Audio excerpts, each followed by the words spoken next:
Hi guys, let's practice manipulating some sounds. All right, here we go. Your first sound is not. Now remember, whenever I say the word, make sure you say it back, okay? So the word is not, and you would have said not. N-a-t. If that says not, show me knit. Not, knit. Change the O to an I. If that says knit, show me hit. Knit, hit. N to an H. If that says hit, show me lit. Hit, lit. H changes to an L. If that says lit, show me it. Lit, it.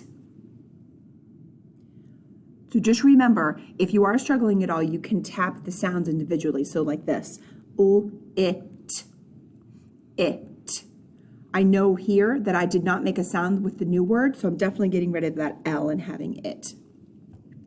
If that says it, show me ill. It, ill. Get rid of the T and replace it with an L. Remember, the L is one of our lifters whenever we're looking at the mouth pictures, because when you make the ooh sound, your tongue is lifting. If that says ill, show me will. Ill, will.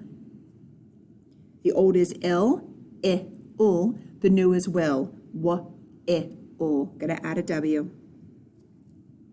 If that says will, show me wig. Will, wig. Going to replace the L with a G. If that says wig, show me wish. Wig, wish. Replacing the G with the SH. Remember, the SH sound is the shh. It's the one where we can keep pulling it out like a streamer. Shh. Okay. If that says wish, show me witch. Wish, witch. I'm going to replace the SH sh with the CH ch. Remember, with the ch, we put our hand in front of our mouth. Ch. The sound actually gets cut off. It's a puff of air, okay? All right, and something I want to show you, if you were to actually spell the word which, like which way do you go, you would have to add an H here.